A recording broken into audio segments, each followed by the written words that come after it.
welcome to the show. Brushing your hair at the very beginning. You got it. You got this. Do you want to tell us a bit about yourself, who you are, what you do, and how you got to where you are today? Yeah, sure. I'll try to recap it for you. So my name's Dr. Kelly Makino. I am the VP of People and Culture for Wurzak Hotel Group.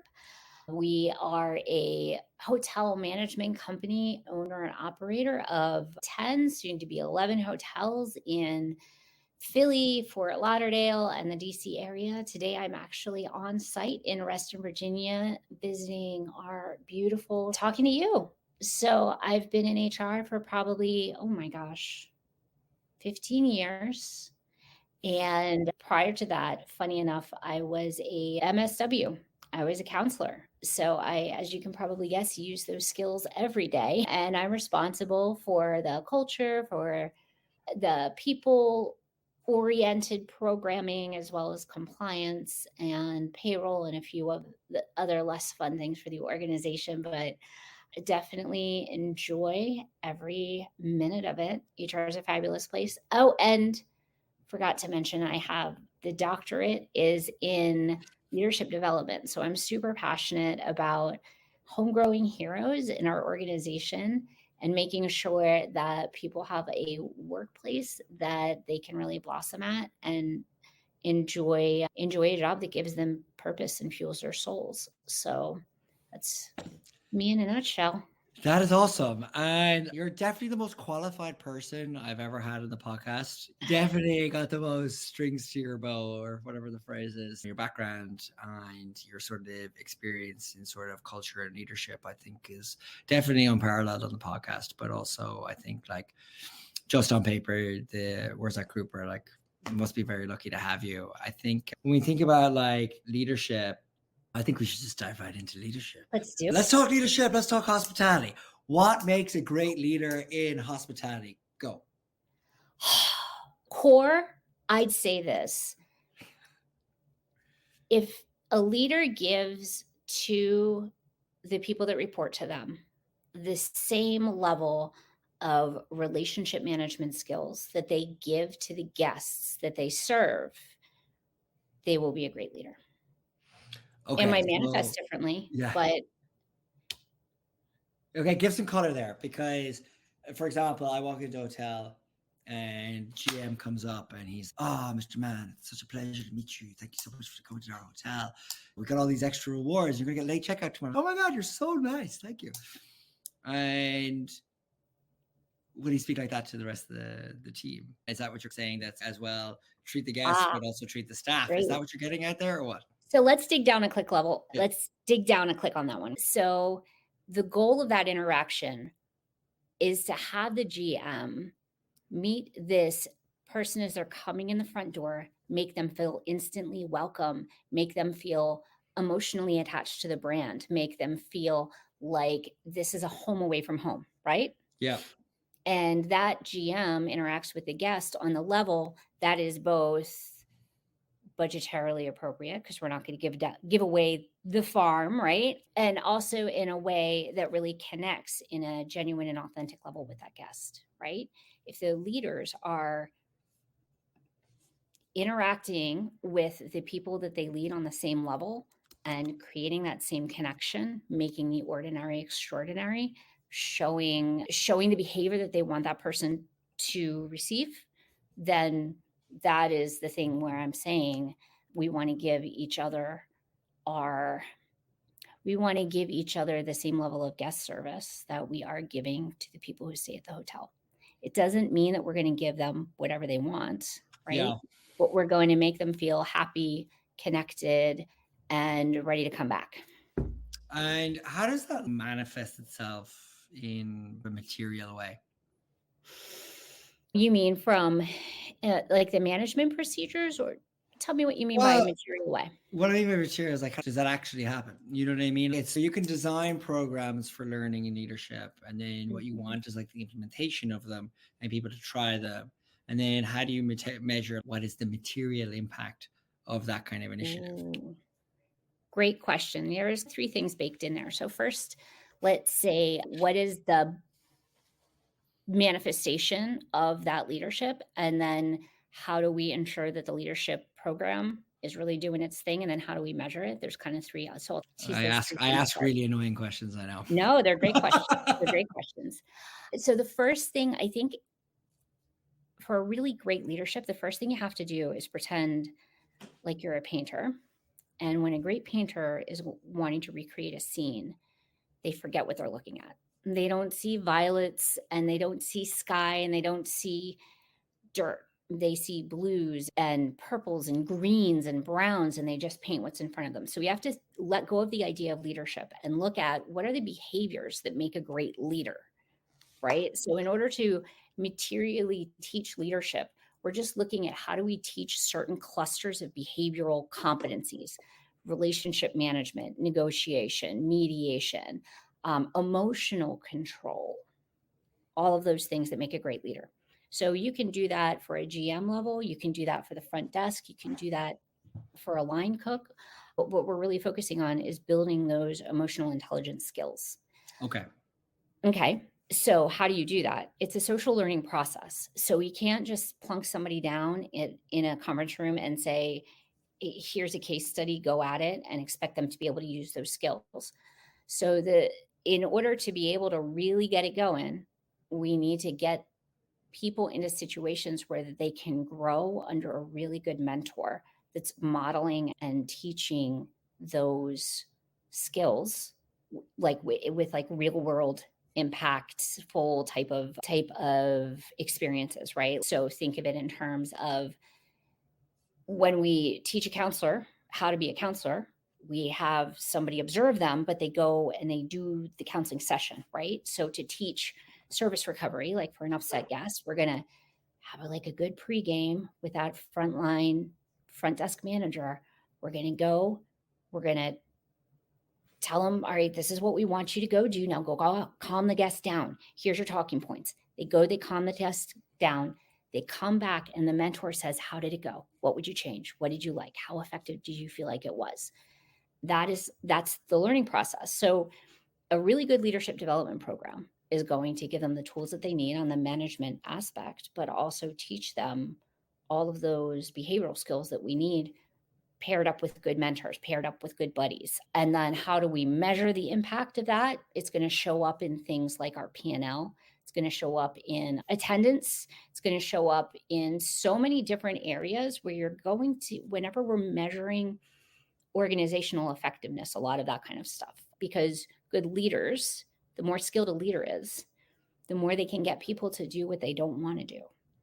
So that's going to mean they're cleaning rooms more efficiently, that they are focusing on getting their compliance training in when they're supposed to. We're going to be getting reports more often and on a regular Yeah. cadence. All of that adds up to better P&L, better flow through. So it depends. That was a really long answer to your question. No, I think like there's this the traditional like our leaders born or made, right? Is it like from a life of experience that informs the behavior of today? And like what are the sort of programs and processes that companies can actually put in place to actually not turn somebody into Dwight Eisenhower, but can certainly get you close to understanding what it takes to perform as a leader. Now, because again, can somebody turn into or perform as a leader? I guess it's probably like even the way I've even articulated that myself. I'm like trying to figure out how it works, but I think it almost is, and we spoke about this before, is it a behavioral science? You know what I mean? Is leadership something like a behavioral science? I guess seeing as you're the most educated person on the call, I will defer that question to you and get your 2 cents on that. Yeah, I think it definitely mimics a behavioral science in some ways. A lot of what we want our leaders to do are the same things that a really good counselor or a really good teacher would do. It's the same skills in a different manifestation. It's coaching, it helping people change their behavior, it's keeping people motivated. So if we can teach leadership the same way that we can teach people learning other behavioral sciences like counseling and teaching, Yeah.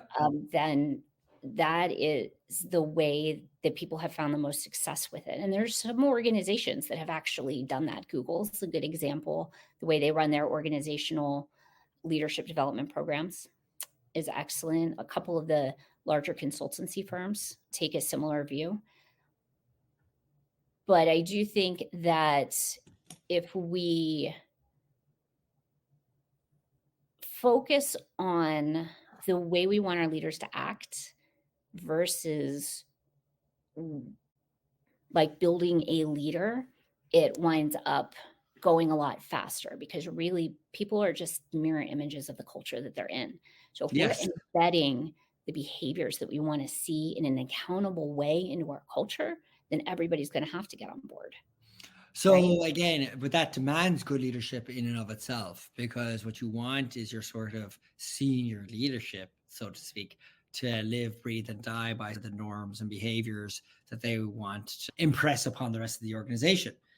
And so I guess it's interesting for you because what you've been in your role like a year. I guess it's almost like a challenge to them to get on board with like this leadership ideology to then impress upon the rest of the organization, which presents a challenge for you.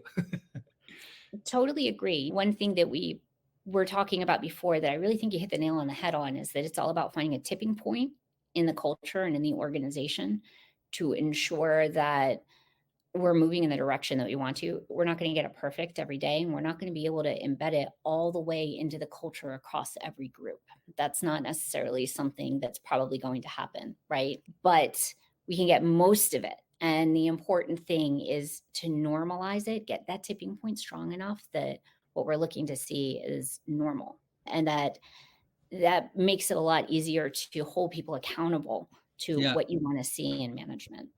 I guess question then when you talk about normal as like a sort of standard, and not to be like implied that normal is bad or normal is not great, but No, is it easier to see bad leadership than good leadership? that's a great question. I would say bad leaders tend to be really good at covering their tracks. So Sociopaths.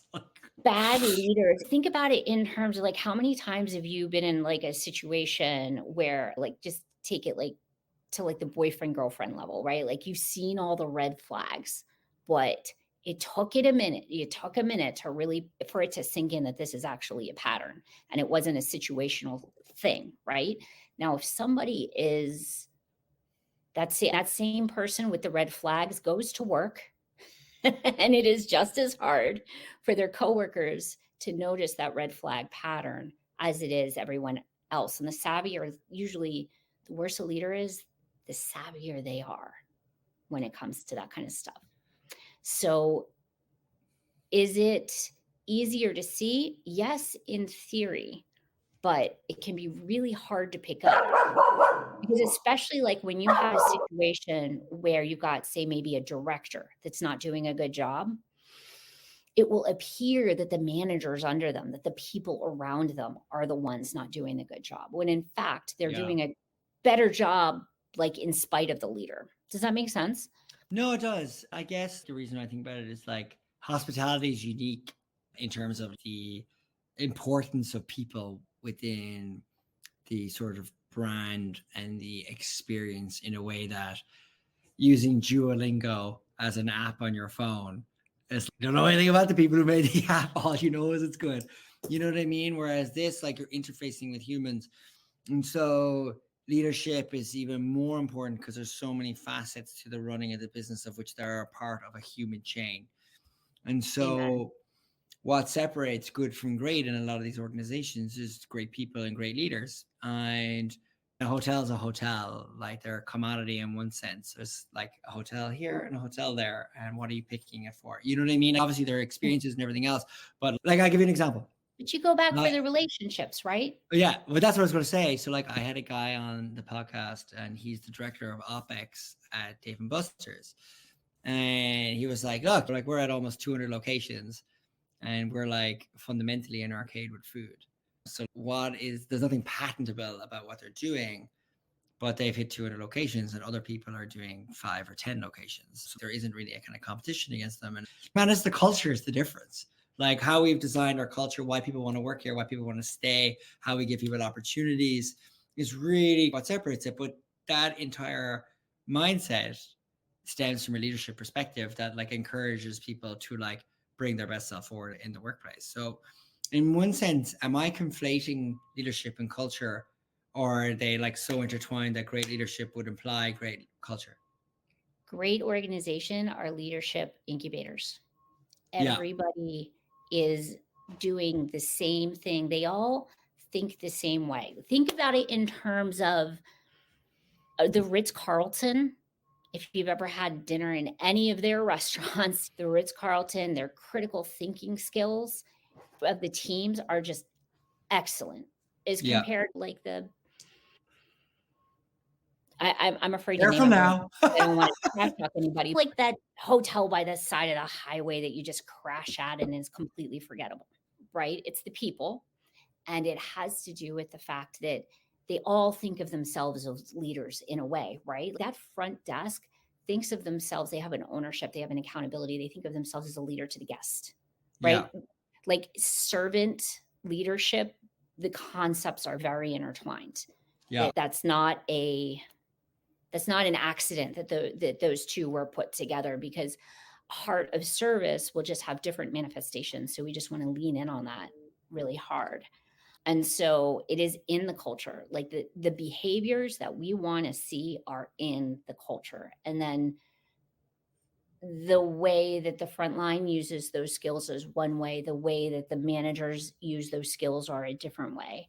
But I'm saying all of this, and I don't want you to think that we want to hire people that are going to be like robotic little clones of each yeah. other when it comes to style. Like we want people to have their own style within this concept of leadership and a flair for relationships. Do you know what I mean? I like at the end of the day, you're looking for like entrepreneurial, passionate folks that can be critical in their analysis, not critical in their analysis, but like you be able to be think critically rather Critically about a think. Yeah. problem. And really fundamentally, that's what it stems from. It's like critical thinking and empathy, emotional intelligence, and trying to combine those. Yep. Because I There's mean, this I cool guess that's concept what's in yeah. there's this cool concept in psychology called creative thinking skills, which think of it like it's like critical thinking skills, but instead of analyzing it, we're finding opportunities that didn't happen. So it's like this concept of kind of it's like a mishmash between entrepreneurial and creativity and creative critical thinking. Like you combine those things and you've got creative thinking, which it's not just like coming up with an idea or coming up with something artistic. It's like a creative way of critical thinking. That is the thing that we want everybody to have, where they're just like looking around, they're reading the room, they're spotting what people want, where they're seeing those families come in with loaded down with bags from the beach. And that mom, those kids probably want apples. Let's get some fiber into them. Let's give the mom some water. Do you know what I mean? Like Yeah. that kind of thinking is what we really want in guest service. Yeah, no, totally. And I guess when we think about employing like a great culture in an organization and a great culture in hospitality, I guess what kind of comes to mind here when I think about it is founder led kind of organizations will have a culture that stems from the norms and habits of the founder. They will hire like minded folks that they see something of themselves in them and groom and grow that organization. But like when you think about the inverse, which is, and it seems to be happening a lot where there's a lot of consolidation in the hotel industry. There's a lot of like groups buying other hotels, bring them in. And those organizations need a culture shift. They need to change the culture. I guess like when you think about the challenges for, yeah, I remember, and I wrote this in the notes that I sent you, but I remember you saying hiring for culture ad, not culture fit. Mm. And it's like when you got to go and change a culture in an organization like a hotel that you buy, it's not necessarily culture ad, it's not necessarily culture fit. So it's, what are some of the things if somebody was listening to this and they're like considering like buying a hotel or like buying a restaurant or something, like when you think about like trying to incorporate your culture in, like what are some of the steps or missteps that people should look to or avoid? When we're looking at blending two cultures together, or when Yeah, you're or like consuming one. great question. All right. So what we would want to do is look at, say, let's see, we've got culture A, culture B. Culture A, maybe that's the hotel we're buying. Culture B is the management company coming in, right? Yeah, We're going to look at both of those cultures. We're going to do an assessment, a gap analysis. What are the strengths of each one? What are the weaknesses and are they complementary? Sometimes you can have two, because culture isn't about what is the ideal culture, what's not ideal. It's all about right fit. Like we don't want the same culture at Amazon and the Ritz-Carlton. Like they need to have their own flair to get done what they need to do. Yeah. So are the strengths of these two cultures complementary, or are they going to like butt heads? And if they're going to butt heads, how can we figure out the things that people are really passionate about, showing them that they are aligned? Now, for the areas that it's not aligned, sometimes things are polar opposites and they never will align. That's a possibility. The way you handle that is, I've written entire books about that. So it's a heavy conversation, but that's an intense process. Keeping everybody's eyes on the prize, that we are here to accomplish the same thing, Yeah. is very helpful. The other thing is the concept of change, right? So how are Yeah. we going to bring these two together? Both are going to have to change. We're bringing culture A in line with culture B. It's never going to happen. Culture B is always going to, on purpose or accidentally, shift to include culture A. So we have to make sure that we're being thoughtful about this and choosing what we're going to keep, what we're going to throw. The brain will register change as pain in human beings unless they feel that the outcome is going to be worth the pain. And then the brain will register it as excitement. That's actually very interesting, I have to say. Change to the brain is pain unless it's indicated that the change is good, and thus the struggle is something that it indicates to the brain that the struggle is worth it. Which I guess is like obvious in one, in one sense, I would hope. And I'm hearing myself say it. I'm like, I sound almost like elementary or something. You know, when I hear it, but it's very true. There is so much consolidation going on in the hospitality business today across restaurants, hotels, everything.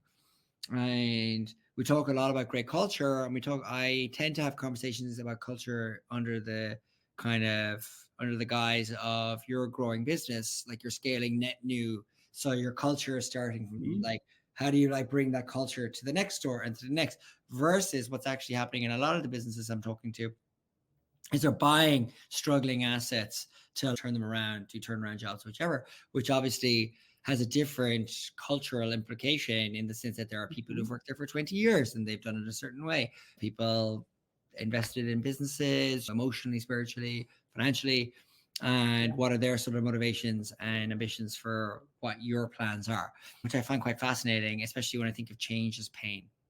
And how I think people hearing this podcast, because this is definitely the most intellectual conversation I've had on my podcast, like bar none. And you're really keeping me on my toes, and you're being very polite, saying my questions are great. But like, only because I'm like, this is the most active listening I've ever done. And also, I hate the phrase active listening, but this is the most active listening I've ever done, probably in my entire life, to keep up with you here. There's so much, in a great way, I should say. I'm on my best behavior. I'm like really. Don't feel obligated to do that. Well, we've talked a lot about leadership and we've gone into a bit of culture, but I guess no better person to ask than you is, what's the point of culture? When we're talking about the point of culture, I need you to help me out with that, because human beings have culture in order for us to be able to live with each other and survive. Like it's a survival instinct. So when you say what's the point of culture, break that down. Okay, so like you're an organization. Why should you care about a company culture? If in the sense that this actually could lead to a different kind of thing in my head, which is like, it's out like there's something about, say, over indexing on culture. I think like tech companies for the last 10 years are now in this sort of like reprisal phase, or they promised the world as a family and are now just like massive tech layoffs constantly, or like kind of the aspersions that have been cast on DE&I, for example, as a sort of like meta concept as opposed to the actual practicality of implementing it. I feel like, why should a business, I'm only probing this question, I'm a big believer in culture, but I want to phrase it in a way that's like, why should somebody already care about like designing a culture if their prerogative is to make money? Here's the thing. Your culture's going to happen. There's no such thing as no culture. One thing, for better or for worse, human beings are storytellers, right? We're storytellers and we're social creatures. And so we're going to make up a story and we're going to behave in groups the way we want to behave. The question is, do you want to be in control of that story and in control of the way that people behave with each other? Or are you just going to let it go and hope? I find that typically people will make up a story based on the situation. And a lot of times it's not the story you want them to make up, right? Whenever we're talking about human beings in groups, if we don't pay special attention to the relationships and curate them, then the result typically is not going to be functional. Yeah. People will. Okay. It seems we've lost her for a second. She'll be back. She will be back. Are you back? Oh, it was you that dropped. I'm not gonna. Did I drop? I'm back. All right. Okay. Back in the universe. What I would Sorry say about is that. no, you're fine. You were saying like the fundamental, and then you cut off at fundamental. So I guess not many people throw around the word fundamental at all. You can retrace your steps from What? Shoot. What was I saying right before it? Maybe fundamental We were truth saying about like, human being. yeah, you're like basically saying there's no such thing as an organization without culture because humans are storytellers and it's culture. And you're like the fundamental thing about Fundamental truth about human beings is that they're going to make up a story no matter what. And that story may or may not be what you want it to be. So if we don't curate culture, how are we going to make sure that everybody stays functional, right? Otherwise, when you don't curate that culture, each little work team will come up with its own little thing, and then you turn into silos. They don't work well together. So the important reason to curate culture is to ensure that your organization is scalable and effective and resilient. Those are the three places it comes up. Now, on a small scale, you can have a culture and you can just let it go and hope for the best and it's fine. But on a large, as the organization grows, that's just going to fall apart.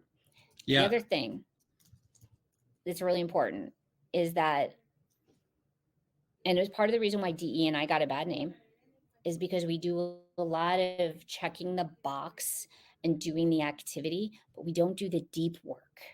We don't dig into the culture when it's hard. We don't hold that VP accountable when they're being toxic because they're in a position of power. We don't go through and make sure that the pay is equitable when it is going to cost a lot of money. Like we don't make the sacrifice that we need to make. That's where you get that dichotomy of things like the tech world. My husband's in fintech startups as well. And I've seen cultures go well and I've seen them go poorly. And typically the ones that go poorly, all the culture efforts that go poorly is because they don't dig down to that really authentic, gut-wrenching level of sacrifice that it takes to really make sure that sometimes we're willing to sacrifice something in the business to be able to make something happen for the culture, right? Are you willing to fire a GM because they are talking to their people poorly when that organization and that hotel is doing well financially? Most people won't take it to that level, but that's the level it needs to get to. That's awesome. That's not an awesome story, but it's an awesome insight, I should say. I'm not saying we've done that, but I'm just saying that's the level of commitment that it really takes to get to the level of success that you see, like in all of the articles that are like saying, oh, our culture led to better business outcomes. Yeah. Like that goes back to the phrase that I was thinking about, which is it's hard to describe it when you see it, like good culture. And I guess like that goes back to, my gosh, this could be a real Pandora's box of a question, but forgive me. But welcome to Narnia. Yeah, welcome to Narnia. I think because it's hard to describe,